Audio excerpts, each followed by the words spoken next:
light leaning. I have to,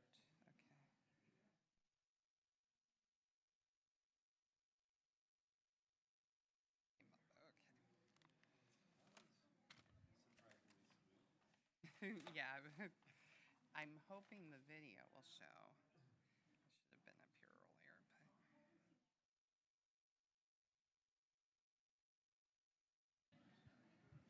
Okay, it's showing. Glad you're standing here together. Oh, okay. I've been told Passover Yes. that you guys are sitting at my table. Oh, good. Oh, yeah. So, Okay, that's nice, thank you. I told Timothy, Okay, no side rooms, no side, okay. All right, good. just so you know. If you're looking for, he said to fill it out and tell him, he'll take care of it. Okay. But, so when you look, it's under my name. Oh, nice. Thank you for including us. Thank you. Okay, let's see.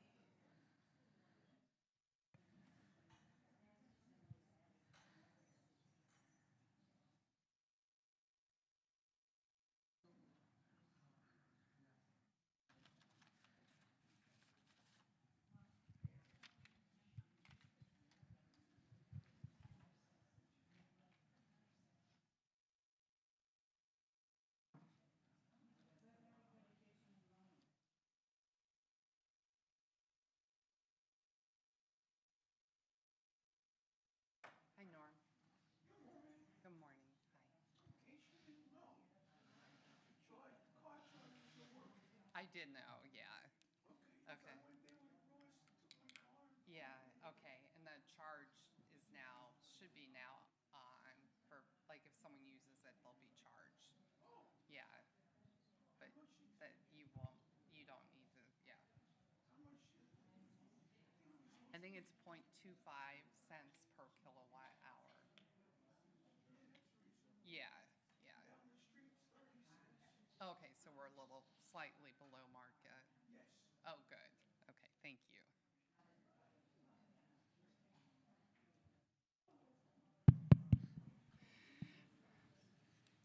Good morning. I'd like to welcome you to the Ask the Director.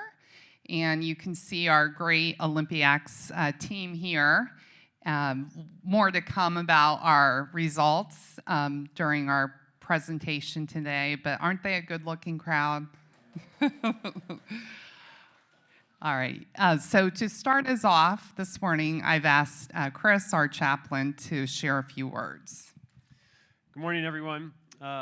Yesterday, before I left to head on home, I spent some time over at Willowbrook Court and spent a little bit of time with Effie. I don't know if you know Effie. She's on the 3rd floor, all the way down at the end of the hall. And then right across from her is Joy Malkoff. And so I bounced from one room to the next and spent some time with each of these ladies. And I just wanted to share with you my time with her, just real briefly, both of them, because it reminded me of a Bible passage from the Psalms that I'll share with you. But the passage says, first we'll start there, the passage says this: they will still bear fruit in old age, they will stay fresh and green. And I was thinking about that and what a beautiful promise that is, that God continues to use us even in our old age. And as I sat with both of these women yesterday, they expressed just the joy that they still have in their life through family and how that family continues to expand. Joy, in particular, was sharing how she had just gotten news earlier in the week that she was now, for the first time, a great-grandmother. And so she was beaming, as you might expect. And it just made me think how, even in our old age, when things have changed quite a lot, there's still such great blessing in our lives to be shared. Like her sharing that joy in her life gave me joy as I traveled home the rest of the day. I was just thinking about how she was so happy that this new birth in her family continued to resonate in the lineage, obviously, but also the heritage of her family. And so it made me think about today and getting together with you and just sharing with you this passage, that we have so much fruit, if you will, as the passage says, to provide, whether that be kindness or wisdom or encouragement or faith to inspire others. I was inspired yesterday. I don't know if any of you get over to Willowbrook Court or to OBT and spend any time with the folks over there.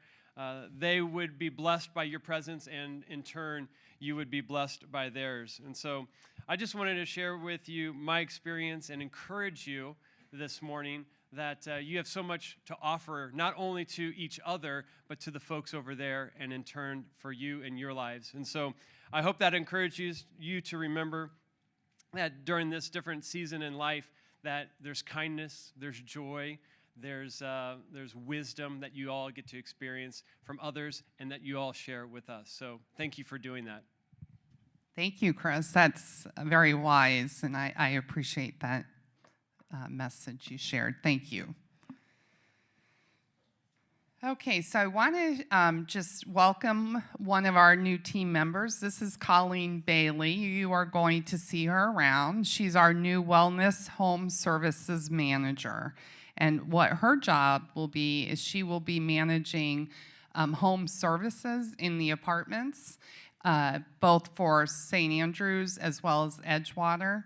And if you will recall, we had a special program about the Wellness Home Services recently and shared that they are actually moving on campus, and their office is located across from the primary care suite where Cheryl Homer and her team is.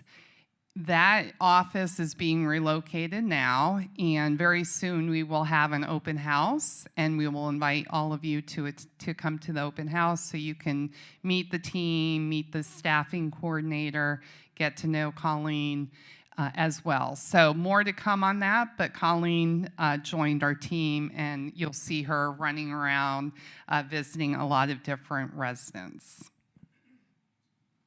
We also have a new couple who moved in, Jim and Caroline Sacklad. They are in B524, and so please welcome them.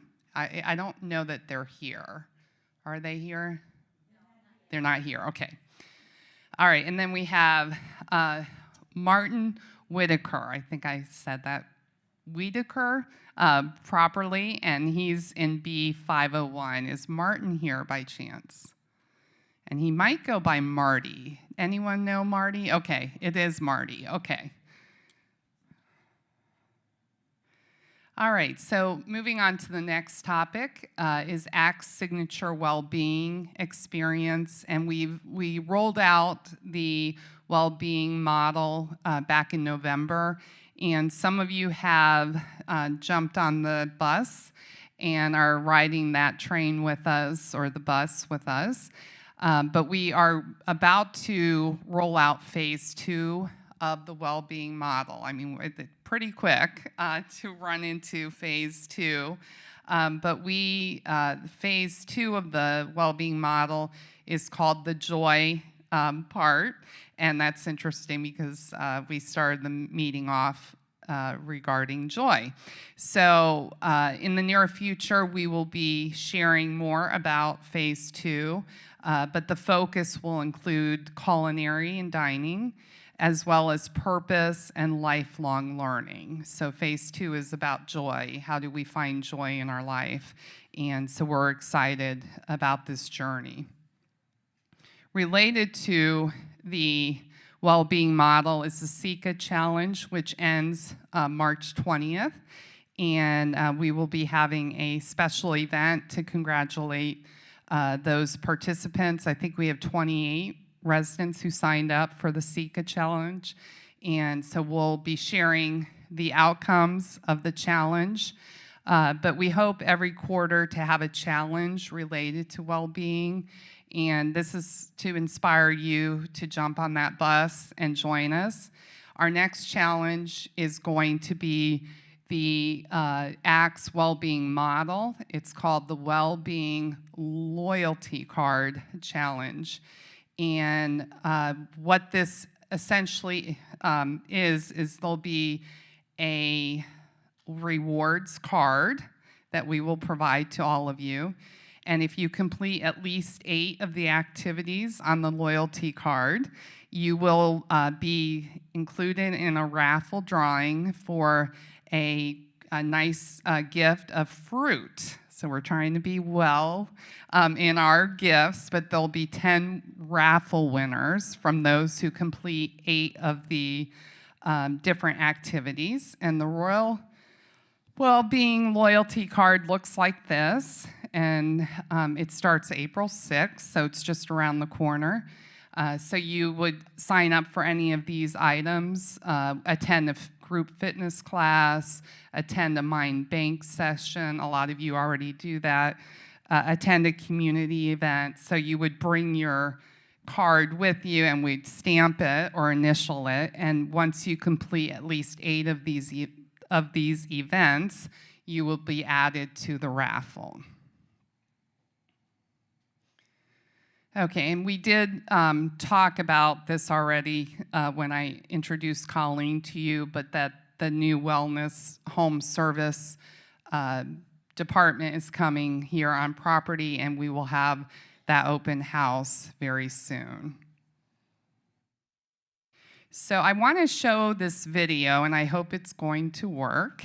We talked about this last time we met, and this is related to the new wellness and care contract, which affects incoming residents. So right now you have a resident contract, but the new contract is being changed, and there was a short video that we've been airing, but I'd like to share it with you here, and then I can answer some questions after the video if you would like. So let me hope and pray that this video is going to show.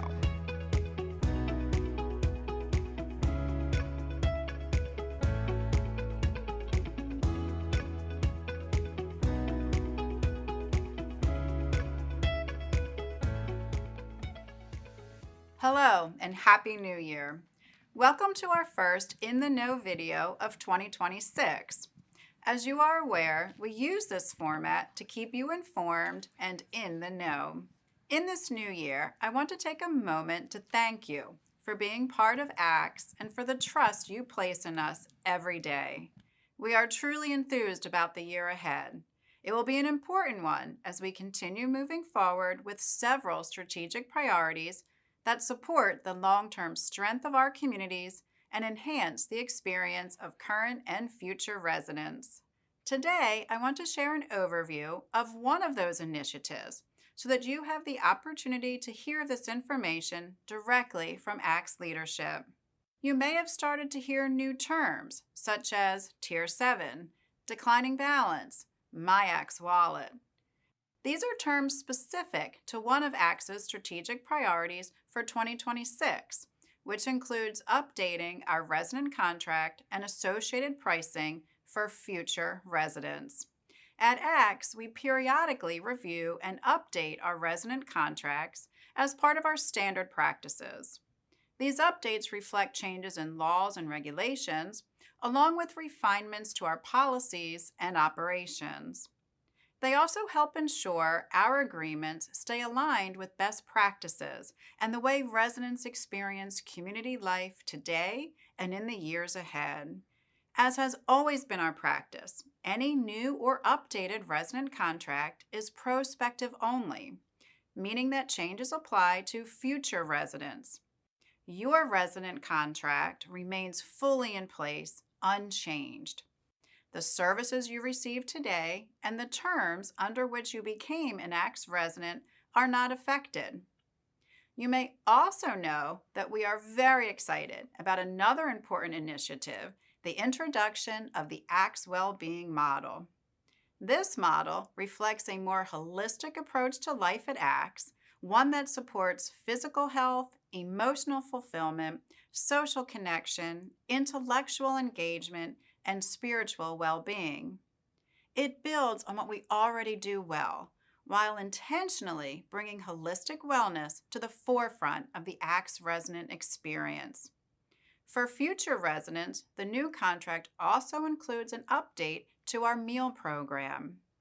Many of you may be familiar with what's known in our industry as a declining balance meal plan. Under the new contract, we will be introducing the ACTS version of this declining balance concept called the MyACTS Wallet. The MyACTS Wallet will be used by new residents to purchase meals, as well as other ancillary services, offering additional flexibility and choice. We are currently finalizing the details of this new contract, and where required, we'll be submitting it for state regulatory approval. Because of that process, the earliest this contract would be available for new residents is later this spring. With the new contract comes new pricing, which you may recall we referenced during last November's budget-focused town hall meetings with the introduction of what we are calling Tier 7. Tier 7 represents a new pricing level, or tier, for future residents. This is different from the routine monthly fee increases with which you're familiar. ACTS has updated its pricing model only 5 other times over our more than 50-year history. The current pricing level, Tier 6, has been in place since 2001, which means the majority of our residents today are part of Tier 6. Residents who move in later this year under the new contract will be part of Tier 7, and those fees will be higher than Tier 6. This approach allows us to responsibly account for the higher cost associated with serving new residents over their full lifetime, compared to cost of serving residents who moved in many years ago. As we prepare to implement both the new contract and the new pricing, I want to reassure you again, the new contract and pricing tier applied to new residents. None of these changes affect your existing resident contract or the services you receive under that contract. We will continue to keep you informed as details and timelines are finalized. Our goal is to ensure that you feel confident and informed, especially as you continue to recommend ACTS to friends and family and help them understand how their contract may differ from the one you signed. While your contract remains in place, we also recognize that once we finalize the details of the MyACTS Wallet, some current residents may have interest in participating in this new declining balance meal plan option. Although it would not be in your best interest to convert to the new contract itself, we are exploring the possibility of offering an optional addendum to your existing contract at your sole discretion to allow participation in the MyACTS Wallet if you so choose. We will provide more information about this later this year. In summary, over the coming months, you will continue to hear several new terms: MyACTS Wallet, declining balance, Tier 7. All of these changes are related, and all of them apply to future residents. We look forward to sharing more details with you as these programs are finalized. And as always, if you have questions, please reach out to your executive director. Thank you for being part of ACTS and for helping make our communities such special places to live. We hope the information I've shared helps you continue to confidently recommend ACTS with insight into how future resident contracts and pricing may differ slightly from those signed in prior years, including yours.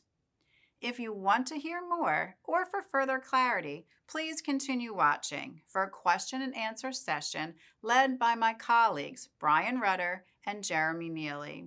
As always, thank you for your support of ACTS and our ACTS communities. Thank you, Karen. Hello, everyone. I'm Brian Rudder, Chief Communications and Brand Officer for ACTS.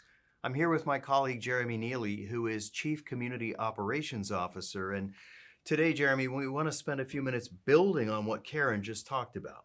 Absolutely. We want to anticipate questions that you may have as residents and provide answers for those questions. All right, so let's get underway. We've got a couple of questions I'll ask, and Jeremy and I together will answer. Jeremy, first, right out of the blocks, maybe the top question that people are asking, do the changes that Karen just described apply to our current residents' contracts? No, they do not. Residents under contract remain under contract. The contract that you signed remains unchanged. So someone might be asking then, with that answer in mind, why are we sharing this information? What's the reason that we're spending time if it doesn't apply to our current residents? So I'm sure you've heard the term knowledge is power. We feel that you should be informed of what's going on with the organization.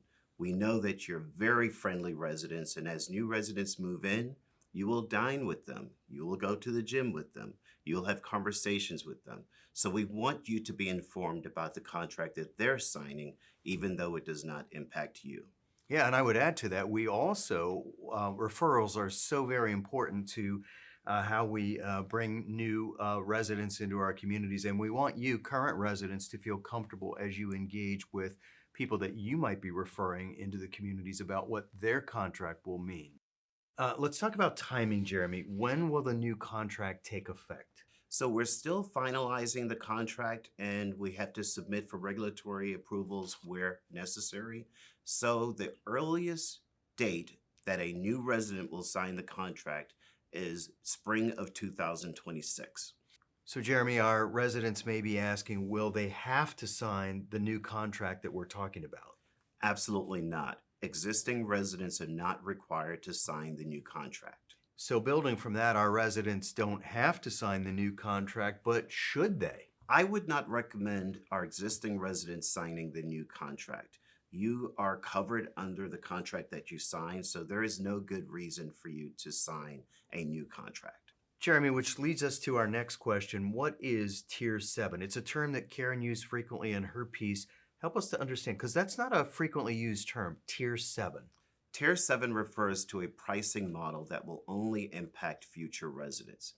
It reflects the fact that it costs more to provide services to future residents than it did for residents who have lived with us for a long time. And if future residents will be on Tier 7, what does that imply that current residents are on in terms of a contract? Most of our residents are on Tier 6. Tier 6 was initiated in 2001. So if you moved in from 2001 to current, you're under Tier 6. All right. Why, Jeremy, are fees going to be higher for future residents under the Tier 7 contract? Why? Tier 7 is designed to responsibly reflect that providing services to residents moving in today would cost a lot more than providing services to residents that moved in some time ago. All right, thank you, Jeremy. So let's change gears a little bit here. The other component of this that Karen talked about in her segment was the concept of the wallet. We call it MyAxe Wallet. What is it? So MyAxe Wallet is the Axe version of a declining balance program. All right, it relates to meal plans, declining balance. You just said that. How does it work? What does that really mean? So a declining balance program starts with a pre-funded amount, and as residents consume meals or other services, the balance declines. The pre-funded amount will replenish itself at set intervals. All right, so we're listening to these answers, and a resident may be asking, will my current meal plan change? The meal plan that I've enjoyed since really moving in, becoming an Axe resident. Does the current meal plan change? No, residents are free to continue utilizing meals the way they have for the years that they've been with us. So absolutely not. Your current contract is still intact. How about for those who are listening to us describe MyAxe Wallet, the declining balance plan, who say, hey, that sounds appealing. May I switch to MyAxe Wallet? Is that a possibility? The short answer is not yet. We are finalizing MyAxe Wallet, and we'll explore ways for residents to switch if they choose by adding an addendum to their current contract. But I want to make this clear. Residents do not have to do this. This is totally optional, and residents are free to stay under the contract and meal plan that they currently enjoy. All right, so it may become a possibility in the Yes. future. All right, and let's wrap this up, Jeremy, with one final question, which some may be asking, why is Axe making these changes now at this time? Why? Excellent question. I am sure other residents are asking this question as well. These updates support the future of the ACT's mission. It also helps prepare for the evolving needs and expectations of future residents, and it supports the financial strength of the organization. Put simply, this new contract will ensure that we can continue to provide quality services to existing residents, future residents, and generations of residents to come. Excellent information. I want to say thank you for sharing these answers with me and our residents who've enjoyed our program. And thank you for watching us. We've enjoyed being with you today, and we look forward to more in the future.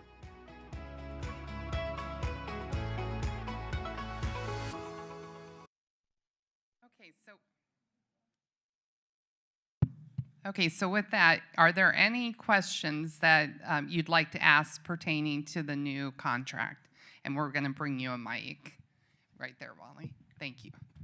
Do you, Susan, do you have a ballpark number for the percentage increase in the pricing that new residents will pay over? I do not. I have not seen the pricing yet, and that's because it's still being looked at each state that requires approval. So they have not shown me personally those prices. Susan, how do we know that the increases we get annually will not take us to the Tier 7 level within a year or 2 or 3? So usually, as you might recall, every year there's an increase, and typically they apply it to a certain tier. And I believe currently they apply it to Tier 6, and that increase is the absolute value. So if you're in Tier 1, and we may have someone that's in Tier 1, they get the absolute value, not the percentage for that tier.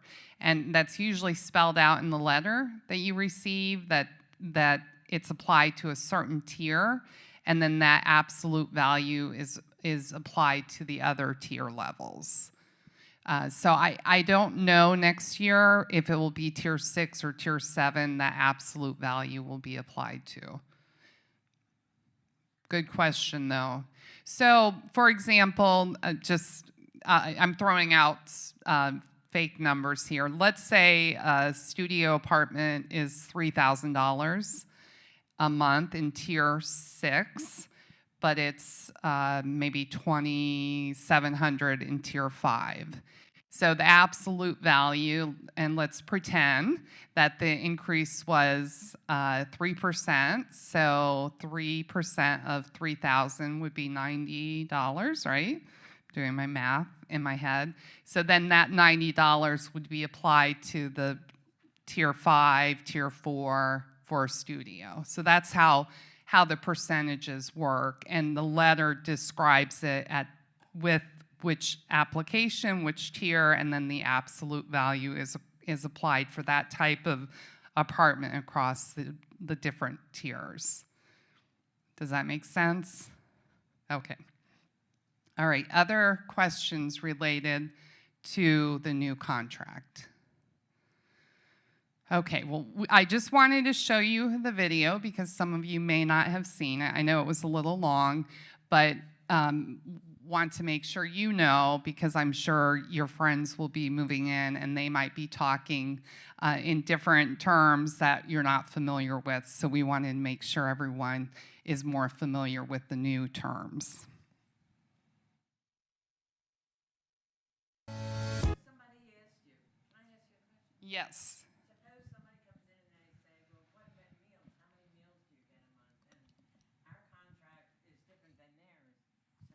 So what's our answer? Okay, so the question is, if someone says how many meals do they get, if they're asking you as a current resident, the new contract, once it's here and approved, they get a wallet, and it's loaded with X amount of dollars, and that's why we have the a la carte pricing now on the menus, so that they can select what items they're going to eat for their meal, and then that balance declines over time. So their meals are different than the number of meals per month. So they're not going to get like 30 No, they'll get X amount of dollars, and a large portion of that wallet would be spent in culinary, and then a small portion can be spent elsewhere. Given that this new system is not about to go into immediate effect, are you accepting new residents under Tier 6 rules at the moment? We are. And how long will that go on? We will do that until we get the approval from the state of Florida. Okay, so anybody we're working on should jump in now. Possibly. Sounds like that anyway. Okay, so I'd like to switch gears and talk about our communication committee. It's led by Bob Taylor. We have Mary Carton, Marcia Lamel, Kathy Fagan, Hugo Ritz, Ellen Lukowitz, and myself, who serve on that committee. And we've been meeting quite often. We have some great plans ahead, and our goal is to improve communication. Communication can always be improved, and this committee is focused on that. With that, we have a few things that we're currently working on. Right now, we currently meet every 2 weeks. Our meetings will become open to attendees. We had a resident ask me if the meeting was open, and at the time, it was just a meeting of the committee, and I brought the concept up to the group, and the group said, by all means, we want to improve communications. And so if someone wants to come and attend and listen, they are welcome to attend. So we're trying to be transparent in our communications. And so if you have an interest, we do meet, and we meet on Wednesday, right? Every 2 weeks at 9 a.m., and we're usually in the conference room. And somehow we will publish our dates, but we also will have highlights of the meeting that we will send out, we'll share, we'll post if you're interested in the highlights. They won't be official minutes, they'll be highlights of what we're working on. A couple things that we've done through this committee, we now offer the journal in digital form, and that's provided as a shortcut on your phone. So does everyone use K4? So if you go to K4, there's a heading that says shortcuts. You simply click on shortcuts, and you can find the most recent journal there. In addition, Marcia shared last night that we will be placing the current resident bylaws in the shortcuts, so that any of you who want to read the resident board bylaws, you can go right to K4. They're not there yet. I need to scan them and publish them, but they will be there, and they'll be updated as the bylaws change. So we're going to be adding the resident bylaws to the shortcut as well, so you always have those bylaws accessible.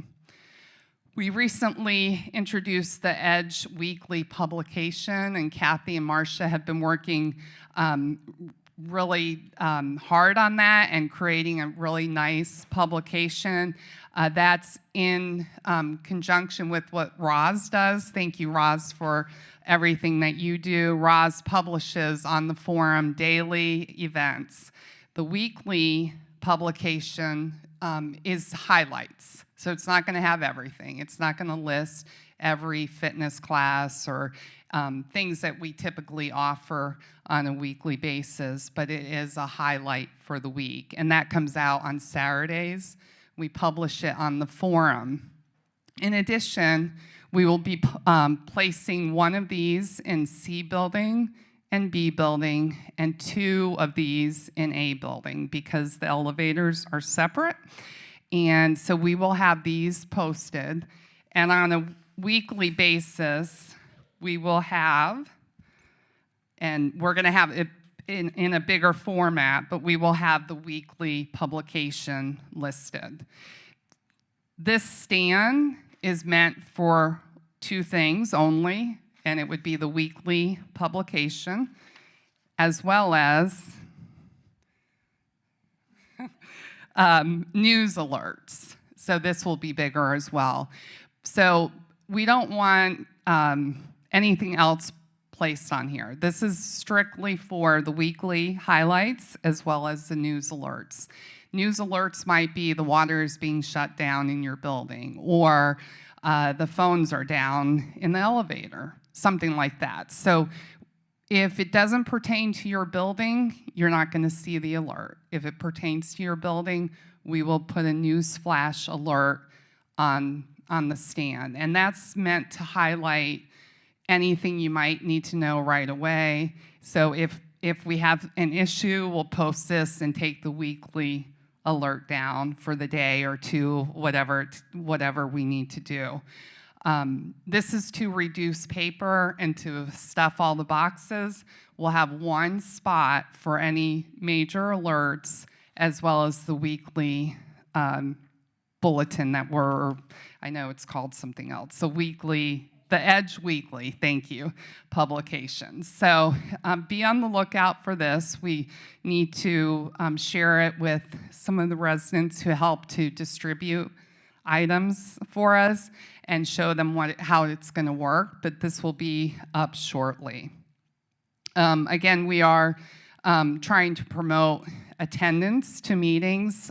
We've been promoting this meeting. Mary Carton, if she's here, I don't know if she's here, but she's been posting on the forum highlights of what you can anticipate during the meeting to try to draw more attendance, and it looks like it's working. We're really, really glad you're here. And we know that there were other items, there's a Shiva downstairs or a service, and there's also the spiritual life committee is meeting. So there were some other meetings or gatherings during this time. So we appreciate you here, but we would certainly understand if you attended those as well. We do film or broadcast this meeting, and then we do show it on Channel 95 in the event you're not able to attend. And then again, we're going to be introducing the display stands to highlight those two things that I shared. I want to thank Bob Taylor for managing our group and overseeing and leading us, because he really is looking at how we can be better communicators. And if you have thoughts or ideas, by all means, feel free to share with the committee members your thoughts, because we do want to improve communications. Speaking of communications, when will this much touted and much awaited replacement for Channel 95 come to life? So we hope May 11th, the week of May 11th, that we have the equipment here. We have technicians that are contractors who will be on site, but we're rolling this out across the whole ACTS organization. So it's taking a bit longer than we anticipated, but we hope May 11th, that week, will begin the rollout. Thank you for that question. Okay, any questions on this topic? Okay, all right, so we'll move on, and then at the end, we'll take other questions. I lost my glasses, and I can't see without them. Okay, so these are some repeats to topics that we've shared before. The clubhouse skylight, we are going to be closing the open space area in April. I believe it's April 20th. I'm looking at Tom in the back. So April 20th, we'll be closing that area where the skylight is, because we need to add some screening, protective UV screening at the top. And so we need to actually have some scissor lifts placed in there, which will mean closing that area. It will probably take about 4 weeks, because we need to actually build the screening because it's not perfectly square up top. And so it's really individually built. And once we finish the screening, we'll also be repairing the peeling paint that you might look up and see because of the condensation related to the heat and the air conditioning and the condensation that takes place. So we're hoping to correct that problem, and April 20th will be the date that we will begin that project. Okay, so we are working on the elevators, and right now we're still working on Willowbrook Court, Oakbridge Terrace elevators. We're on to the second elevator. We did have some delays in the first elevator, and we were able to fix anything that caused those delays with both of the elevators. So we believe that the second elevator will be quicker. We anticipate within the next 8 weeks, I know that sounds like a long time, but within the next 8 weeks, we will have the second elevator completed. Now, what's going to happen is once that is completed, we'll open that elevator up, and then at some point in time, very soon, we will be renovating the interior cabs. So the cabs will look similar to this cab here, but that will involve probably a week that we'll shut one elevator down to do the interiors, and then we'll open that elevator back up, and then we'll finish with the second elevator. So those elevators are underway. Once we're done with that project, we will move into the C building, and we'll be modernizing the C building elevators. And Tom is here as well, and he's here to support me, and I thank you, Tom, for being here, as there might be some questions. I think Mary Lou has a question. Susan, I understood that they were not going to renovate the interior of both elevators because of the construction that's going to be happening in the medical building.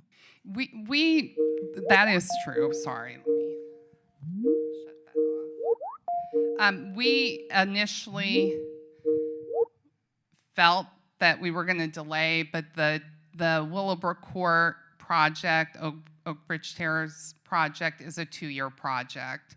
And we don't feel that we should wait that long to renovate the cabs. We will hold the contractors responsible should they damage the interiors of the cabs.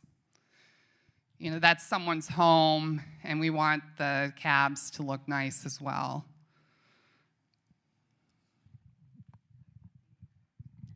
I know that somewhere in storage, I guess, are padded pieces for the elevators.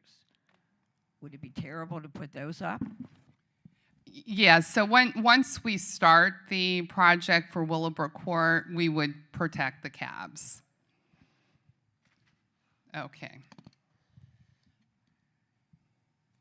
All right, so the next project is that hallway that we've been having condensation problems with, and we thought we had the problem solved, and we've been working on it, but it's still not solved. So I don't have a great update for you on that, but we are still having condensation even after re-insulating the refrigerator that is behind this wall. So it's going to continue. Ross is aware, and we will deal with it and try to figure out a different solution.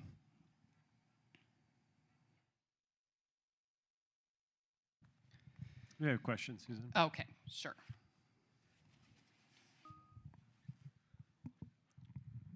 Perhaps if you move the refrigerator that's there, that is causing the condensation, perhaps if you move it, then the condensation will stop. Secondly, it should be the hallway side has to be camouflaged in a much better way. It's horrible.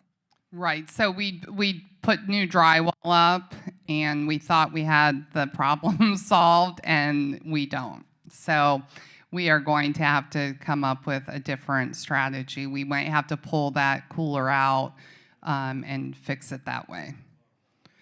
All right, so other projects, Willowbrook Court and Oakbridge Terrace, we are finalizing the total plans, which includes, all of the engineering plans, the design plans for Willowbrook Court and Oakbridge Terrace.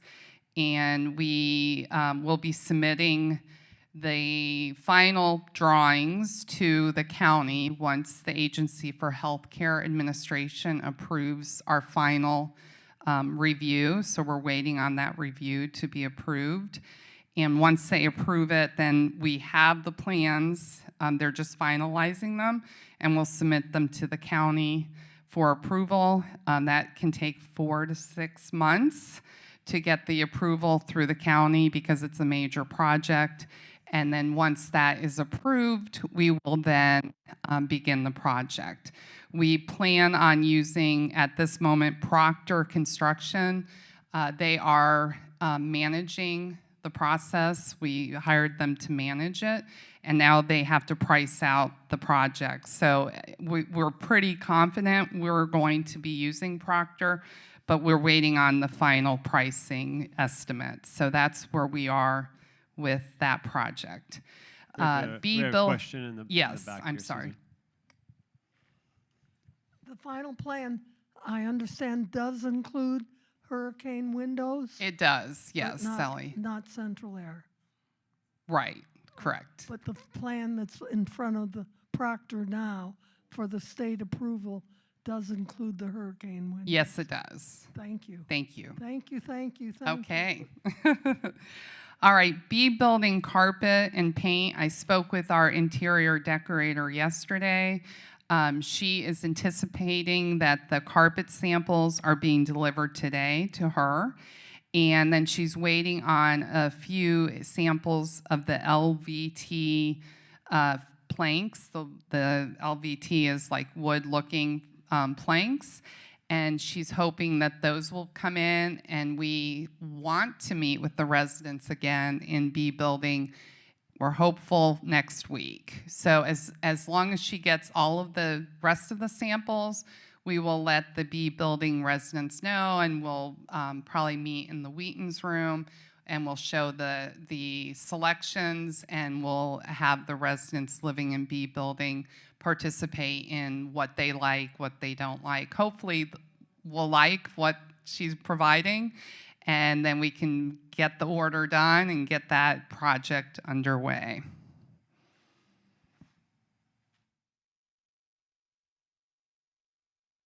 Okay, and then the electric charging stations, they are up and running. And I mentioned last time we talked that there is a charge of 0.25 cents per kilowatt hour when using the station. So if a car is there and they don't move it after 4 hours, there is a charge of $10 per hour. So once your car is charged, you would get a text saying your car is fully charged, and then we would ask you to move the car because obviously other people might need to use it. Martin, do you have a? We had a request that you, instead of 0.25, you say a quarter, 25 cents.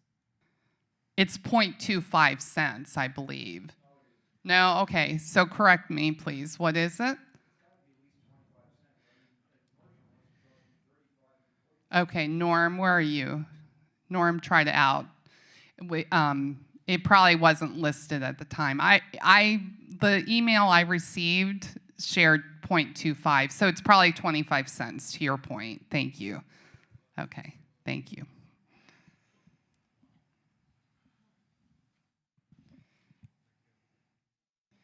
Okay, I'm going to try to move along quickly because we have quite a few slides left. So this is was the existing left side of the front entrance. That's the overgrown waterfall. And then this was a artist rendering of what the front space will look like. It's a little different than this because this was just a rendering that we wanted to share with the landscape company or landscape committee. How do you like it? Any comments about the entrance? Good, bad, ugly? Bunch of rocks. Okay. Anything else? The openness is nice. Anything else? Okay, no other comment. Oh, Ellen. Great. Okay, Ellen says it looks lovely, so we'll stick with that. Residents who were with me. Okay, great. I'm done. Okay, thank you. Bernie? It'll be easier to maintain. Okay, perfect. Thank you. Okay, and so we are in the process of finalizing the recruitment of our Director of Culinary and Nutrition Services. We have one final interview this week, and then we have made some recommendations to the corporate office, who will conduct a final interview of the top 2 or 3 candidates, and from there we will be happy to announce our selection. So how is our occupancy? We're currently 92% occupied with a 96.82% occupied, committed, and selected. So what that means is everyone that lives here, plus those who have either signed the unit selection agreement or the resident contract and have yet to move in. So that is our number as of Tuesday. So we did announce that we would be sharing some retirement plans, and we do have 2 individuals who are leaving us for retirement reasons, and many of you already know because it's already being circulated, but unfortunately Caesar is leaving us in April, at the end of April. And we also have Cheryl Homer, our nurse practitioner, who is retiring. So we have two individuals who are beloved on our campus, but they deserve to also have those years of retirement and enjoying other things. I'm sure they both have hobbies and things that they'd like to also accomplish during those years. So we will officially send out a letter describing when and more details, but I wanted to share that both individuals are retiring in April.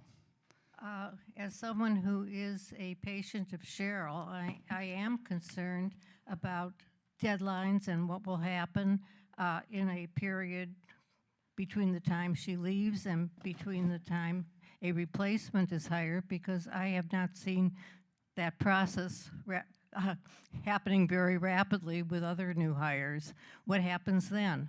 So Cheryl has committed to me that if at the time that she hopes to retire, if we don't have someone in place, that she would extend that. We also have a second nurse practitioner. There's actually 2 over at St. Andrew's Estates, and I would ask that one of those also come over here to help us. So between Cheryl and one of the nurse practitioners at St. Andrew's, we would have a clinician available, but Cheryl is more flexible with her time. We have posted the position, and the way that position works is because it's clinical in nature. We have experts at the corporate office who are doing the initial recruitment, and then they will present individuals that they feel would work well with our community, and then we will interview here for culture. Do they fit our culture? Will they fit in? Will residents relate to them? And we'll look for them for how they fit our culture and the ACTS culture. But the corporate office will do the work of making sure clinically they're sound and they have a good background, and they can do charting and they can do all the computer stuff, everything that's required today in managing a clinical office. So I'm happy that we have that support from ACTS as well. Are you saying are you saying that the recruitment process has started already for Cheryl's and for Caesar's? They're both posted. Yeah, they're both posted. So we should begin to see applications.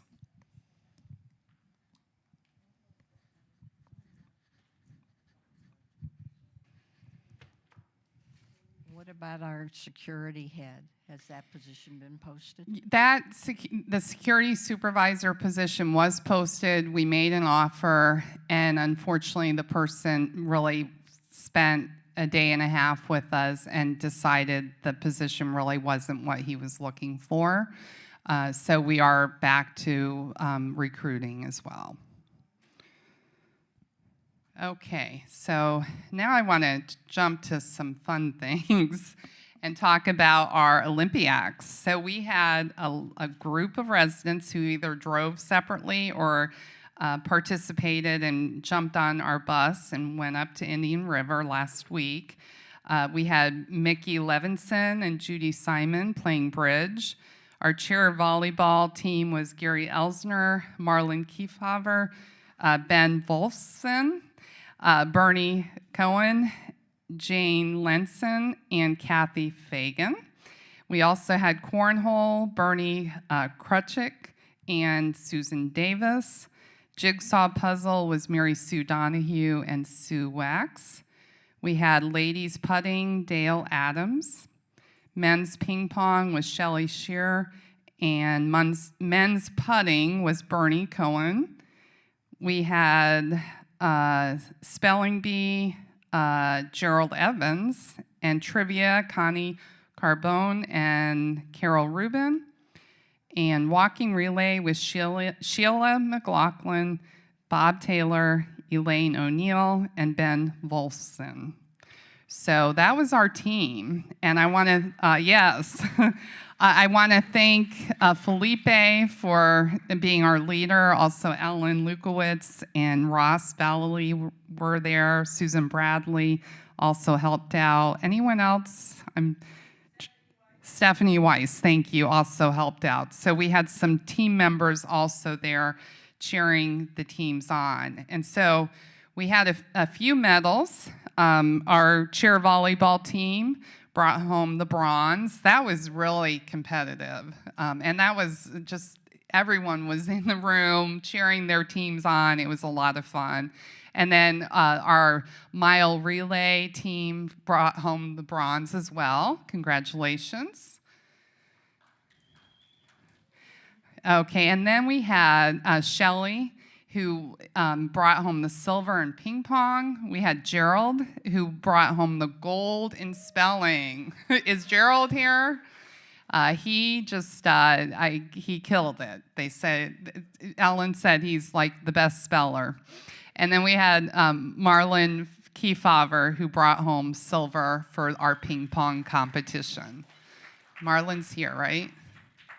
Sometimes, most of the time she's here. But so I just want to congratulate all of the competitors. It's a lot of fun. And next year, we will be hosting it. So we are excited about that. And we hope that in every competition, we have individuals competing for the gold. Okay, a couple things coming up. We have the Wednesday evening exchange, March 18th at 7:30, and that's artificial intelligence and geopolitical risk. That should be very, very interesting. We have the food forum, and there is a typo on this slide. It should be Tuesday, March 24th here in the auditorium. And the forum is really not a gripe session. It's more of what's happening in the future with culinary, what past events have we had, what did you like about the past events. We'll talk about team member updates. And by the way, we did just hire an assistant restaurant manager. You might recall Marcy resigned, And we've been interviewing a lot of candidates, but we did make an offer, and she will start as soon as the onboarding process, the background check and all of that takes place, and we'll officially announce her name once we get to that point. But we did hire someone, and we're really excited because then we're almost fully staffed as far as managers go with culinary. But back to the forum, this is a way that we can better communicate. We used to do the forum years ago. It's not to replace the culinary committee. We work with the culinary committee on suggestions, ideas, any complaints, any concerns. We work through the culinary committee.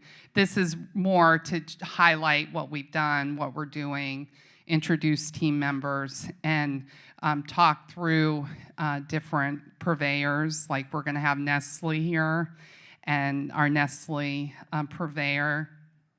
Am I wrong on that? Who is it? Hershey's. Okay, thank you. Hershey's. Hershey's is going to be here. And I think there's goodies, right, Jonathan? Always goodies. So please come to that, and it's Tuesday, not Wednesday. And I'll repost that on the forum with the correct day of the week. Okay, we also have, as part of the well-being model, we have this event on March 25th, and we will have some different food items, and we're going to ask you to vote on the best foods that we're going to be showcasing. And so with that, I'd like to open the meeting up to any other topics you may have. I have two questions. First of all, the archaic system is still in place, calling the reception desk to call the front gate. I wait sometimes an hour in the morning. They are checking in trucks and nobody answers the phone. When I finally am able to leave a message, it is never confirmed to me. I had an episode 2 weeks ago where Mobility City came. They told me they couldn't take them because I didn't call. I had called. I left a message. They never confirmed it. So again, we had 3 or 4 phone calls back and forth. It's an archaic system. I don't know what you're doing to update it, but it's bad. Okay, so I'm pleased to share that Axe is interviewing different vendors for a better system for security, and many of you come from local gated communities where you could go on, log in, and register your guests. That's what we hope to get to, so that you can register guests. We'll be able to register people coming to see us as well, and we won't be making those phone calls. So with that, there's 3 campuses that will be part of phase 1, and I'm happy to share that Edgewater is one of those 3.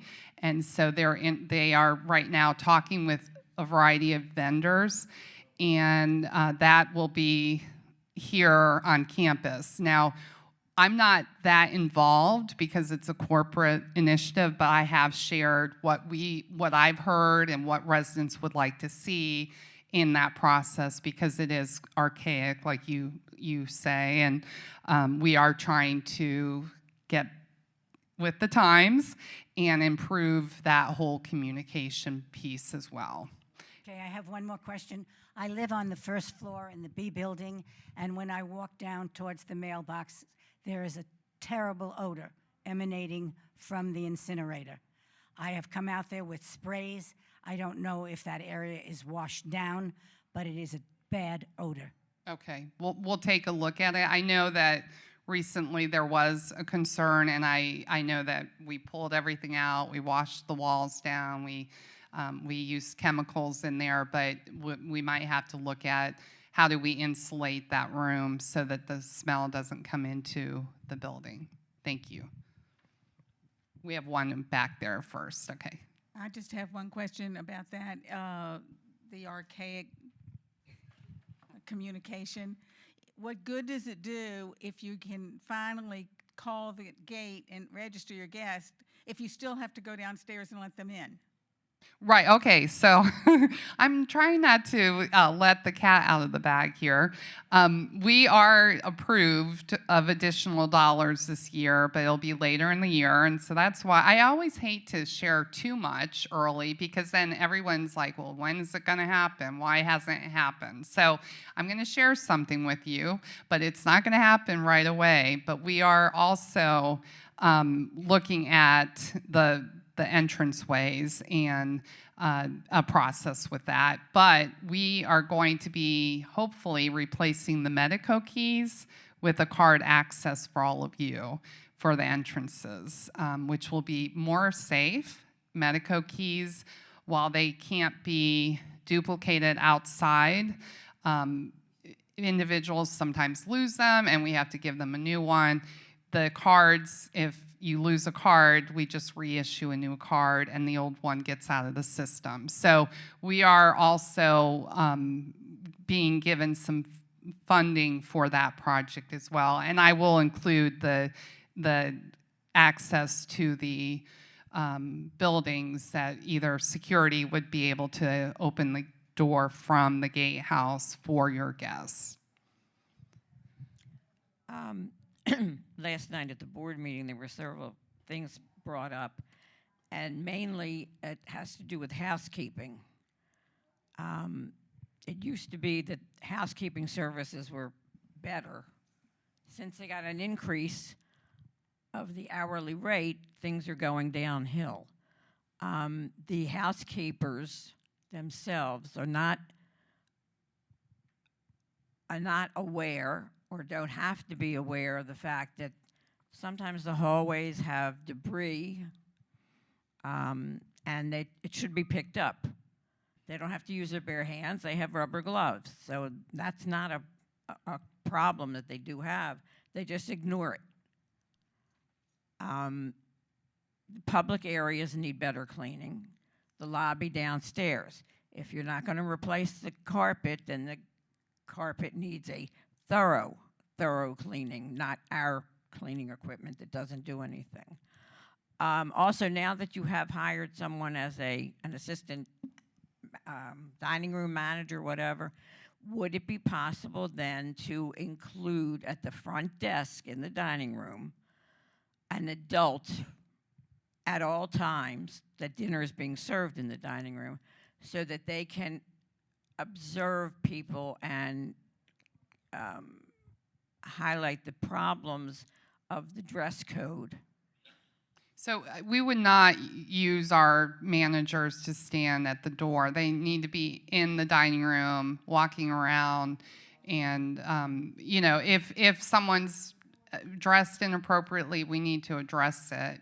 We need to have the host understand what the dress code is. So if they're not comfortable saying, "I'm so sorry, you're not dressed appropriately," they can get one of the team members to address that situation. By the time it's addressed, the person is already seated in the dining room. Okay, so we'll work on equipping the host stand with being able to feel assertive enough to politely tell a guest or a resident that they are not meeting the dress code. And Jonathan's in the back of the room, and he's making notes. Okay, another thing.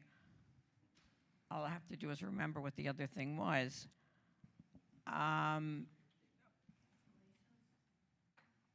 well, the whole culinary thing has to be checked out about cancellations of the tables that people double book. Right. So we that was shared last night, that we have residents who the current reservation system can be frustrating because there's only X amount of tables per 15 minutes that we seat.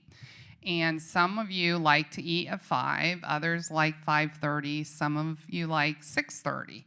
So every 2 weeks, or every day, another day, 2 weeks out, is available for reservations. And what people have learned is if I'm not there I think it's 9 o'clock, is that correct? If I'm not Johnny on the spot at 9 a.m., doing my reservation, I'm not going to get my 5 o'clock reservation. What we have found is that some of you, because some are quicker than others on the computer, you might have two people at your table doing the same thing. And then you forget to tell the other person, I got in, and the other person forgets to tell the other person, I got in too. And now we have two tables assigned to the same group of people with different leaders. And so we know that there's frustrations. It's not just here at Edgewater, it's across campuses throughout ACTS, and we communicate, we let them know what the frustrations are. You can also, and Jonathan, I'm sharing this while you're in the room, you can also go back to the original confirmation. Let me finish. And the original confirmation 2 weeks prior, if you know today I can't make it, you go back to the original confirmation and you can click on to cancel. But last night I shared that, and a resident in the room mentioned that it does not work because the following day you'll get a notice that you are a no-show. So even though there is that, you think you canceled it, the next day you get this no-show notice. So that's something that we need to take back to the corporate office to say, hey, we know you told us this is the process, but what we've learned is that residents are saying they're getting a no-show email the next day. So we'll iron that out as well. I just want to respond to that, because what I've done when it doesn't work is I copy and paste the original into an email and I send it to Tim, and in the subject line it says, please cancel the reservation information below. Okay, that's a good approach too. And you have a comment.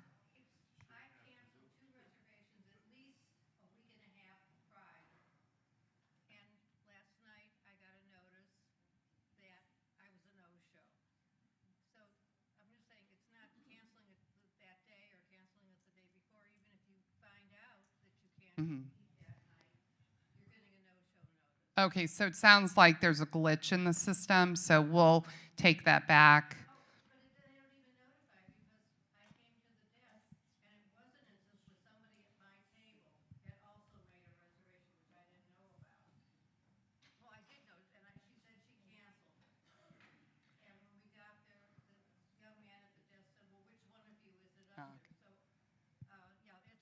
Okay, so there are system issues, and we will try to see how we can get that corrected. But eventually, we hope that you'll trust the system when all these kinks get worked out, and that it'll be a good system.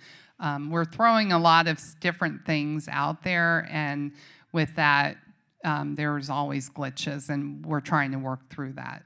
Okay, we have four or five comments about this, I'm sure. I have one thing that I have been arguing about, reminding people, talking to everybody that I can. I'm tired of coming out to my spot. I don't know why it is so selective. It is not. People are parking in my numbered spots. We all know that numbered spots are given to residents.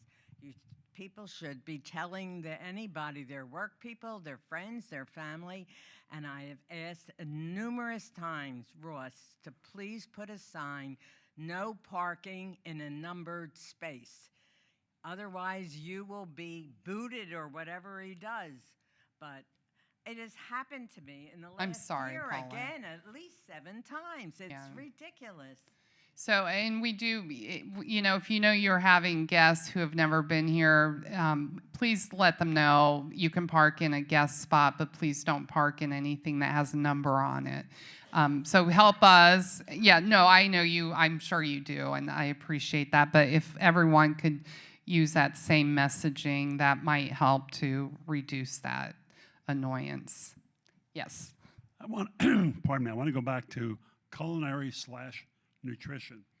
And the comment that I want to make is about the time of a meal. Many of us are at a point in our lives where eating earlier is actually better from a digestive standpoint.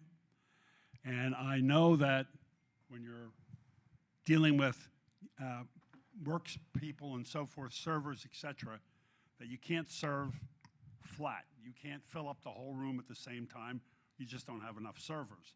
I don't know how you work around this, but I have reservations now for the dining room. I have one at 8 o'clock. 8 o'clock, because that's all I could get. And that is not a good time. No. By the time yeah. I'm done eating, and if I get served by 8:30, quarter to 9, I'm going to have a hard time digesting whatever I ate before I go to bed. Right. So somehow we have to look at this because of digestion issues as well as just the physical issue of serving people and getting the job done. I understand that. But I don't know what the answer is, but I'd be happy to work on a committee that looks into it. Okay, thank you. Okay, we have a couple more comments. Susan, this is in defense of the front gate. I have pulled in, which I can just do since I'm a resident, and sometimes there are 4 or 5 cars lined up. And Chuck has to get a lot of information from these cars. He can't just say, "What's your name?" and open the gate.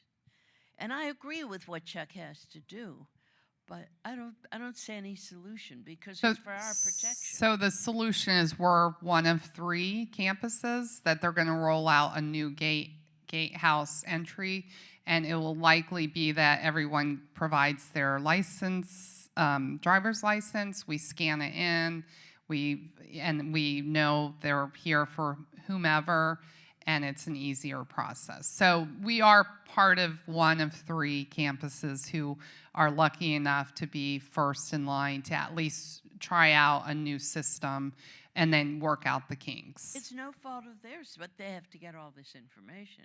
Right, but we are. I'm glad we're on the 3. You know, we're lucky that we've been selected because we did request it. We've been talking to security at the corporate office about the drawbacks of our existing system, and they heard us, and they're working on a solution that they can offer to all 28 campuses. This is a very little problem. We're new, we've moved in, we had a leak in our dishwasher. So we have waited at least a week and a half for GE to come and look at it. I mean, it's only a small thing, but it's annoying. Right, so do you have a date yet when they're coming? They said that GE would call, somebody would call, nobody called. Okay, we'll call them again. Okay, thank you. Okay, Roz? I'm afraid to bring this up, but is the Cove a dead issue? No, thank you for bringing it up. So I have the printer. The printer came on Tuesday. So now I've requested personal training on the system because I've never used the system.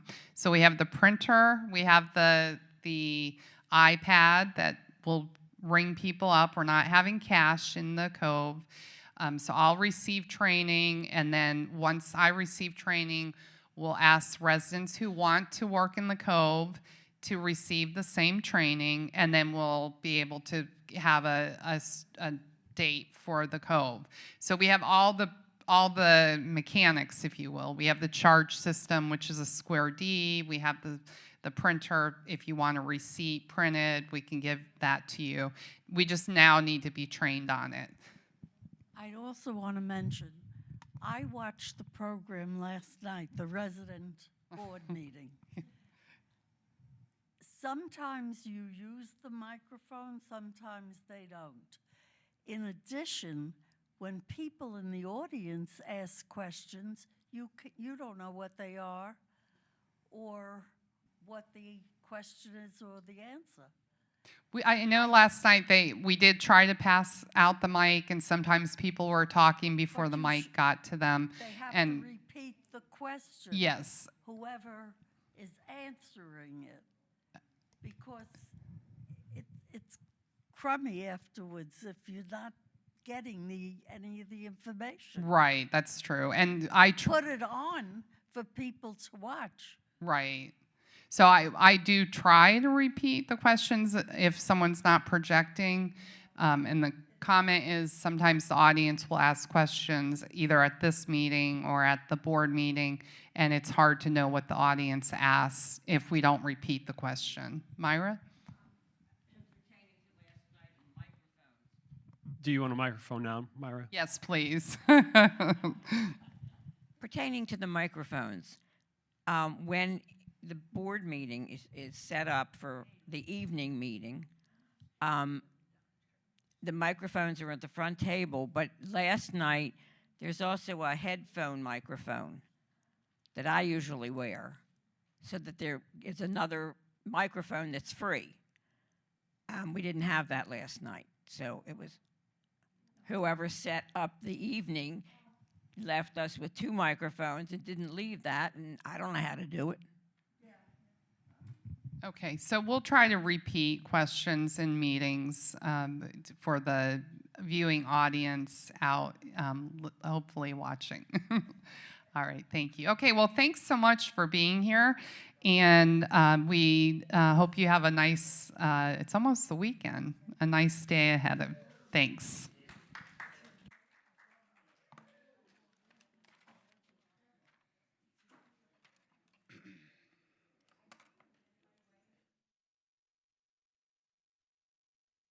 Okay.